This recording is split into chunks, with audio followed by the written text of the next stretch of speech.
We're going to check out the new remove tool because they also dropped a little bit of updates in there. And we're going to test out if it's accurate or not. And of course, we are talking about this remove tool right here. They added a new feature. So for example, if I want to remove this chandelier, all I need to do is just select it, go around, and wait, and it's going to disappear. Now it's not perfect, but it's not the worst either. Actually, I'm gonna remove some of these bars. You can draw on it like this, and you wait, and it's gonna disappear perfectly, almost perfectly. Or you can go and uncheck the remove after each stroke. You uncheck it. I gotta click here, and I'm gonna press shift, click on the top. So it's gonna create this line, and I'm gonna also remove these ones if I wanna remove multiple elements at the same time. And now I'm gonna go to the checkbox, click on it, and it's gonna do its magic. So it's not that bad. It still needs a little bit of work. Let me check out with this piece of jewelry.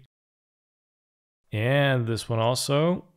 And you can see here, we got a little bit of imperfection going on. So I gotta go over. It's gonna fix it somewhat. And here we have another one. This one is a little bit more difficult. We got wrinkles going on, so I'm curious how it's gonna perform. But first, I'm gonna create a new layer and make sure to check sample all layers. So basically, I'm gonna go and work on this layer, and I'm gonna select this text, go around. Let's see what happens. It disappeared, so it kind of destroyed the wrinkles.